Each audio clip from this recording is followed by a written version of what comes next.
I really enjoyed fighting Inton Inoue in Valley Tudo, Japan. Mm-hmm.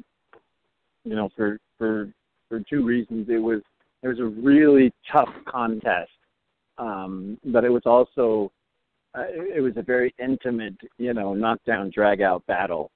Where, like we talked earlier, I mean, we went to war, and now even just being around each other, we feel that experience that has happened. It's just very uniting and very brotherhoodish. So every time I see him, I feel this struggle that went on. And the first thing he says is, if I had knocked you out, it would have been totally different. He has a whole different feeling about it. I give a big hug, and I'm like, I know, but it didn't happen. So, but the feeling of that moment still lives with us, and that to me is something really powerful and really, I can feel that today if I think about it. Now, if I remember correctly, you guys were laughing at one point in that fight. Yeah. What was that, laughing at the corner man or not laughing at each other, right? Yeah, that we were laughing at the corner man because unbeknownst to Ensign, one of our strategies was that, similar to Tito, I was going to wear him out with movement and activities. And Maurice Smith, my coach, was in on that. So, a few minutes in the fight, the corner of Ensign's going, yeah, hit him. So Maurice starts doing the same thing. Hit him. He likes it. Hit him. So then Ensign's brother, who's in his corner, and Maurice is in my corner, they start arguing. So he's like cursing. So Ensign's brother is cursing at Maurice. Maurice is, cursing. They're having this full-on outside of the fight argument about, the cornering. So we just looked up because it was so weird, and you hear everything. And I start laughing underneath because I'm hearing all this happening, and I'm trapped underneath him. He's trying to kill me, and it was just so weird to have all this humor and weirdness in this, near-death moment. So I start laughing underneath him. We both look up, and I look in his eyes. We laugh, and then we go back to beating the hell out of each other. That's great. Only in MMA could that happen, where two guys about to kill each other. They're laughing at the corner men, and then they get back in there and then try to kill each other again. Yeah, it's so weird. And the weirdest thing is I can still feel it. Like at that moment, we were just two dudes. Like it was like everything melted, and I just was like, oh my God, I can't believe this is happening. And then we looked, and he's like, oh my God, he had the exact same feeling in his head. And then we just like switch it right back to, oh, that's right, you're on top of me trying to kill me. I'm going to get out and kill you. So, but just very strange. Definitely crazy.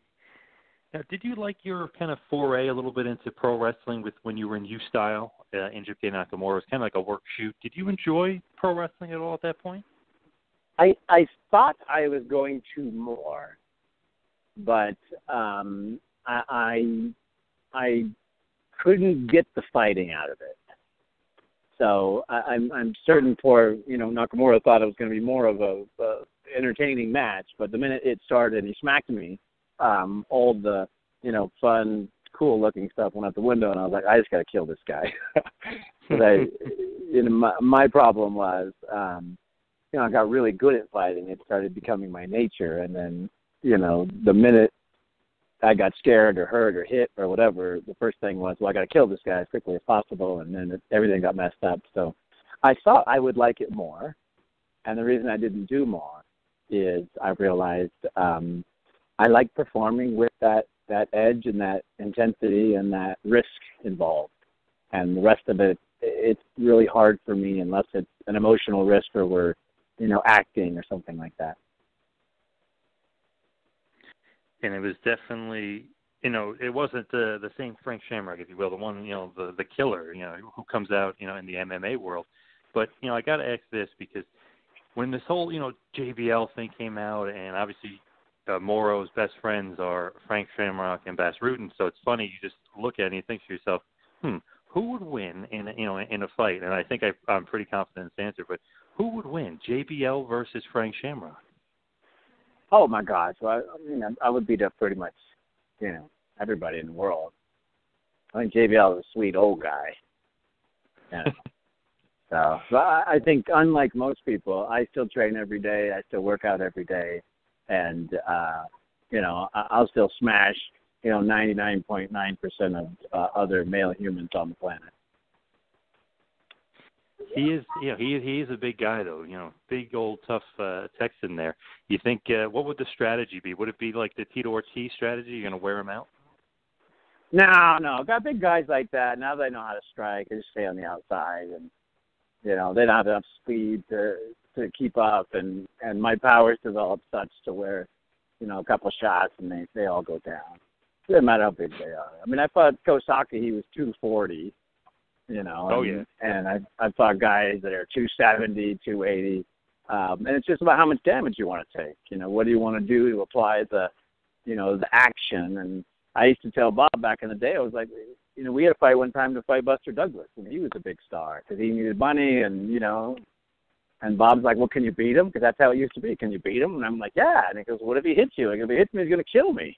I go, but he's never going to hit. I'm going to, here's what I'm going to do. And he'd be like, okay, let's put it together. But it's all what could happen, what could be the damage. But I look at people. People aren't seniors every night dreaming about killing people, and the most efficient way to use your body to do so. So, when I look at people, I look at distance, range, vascular structure, strength, and yes, I could probably destroy this man in about 10 seconds. And 99% of men look like that to me.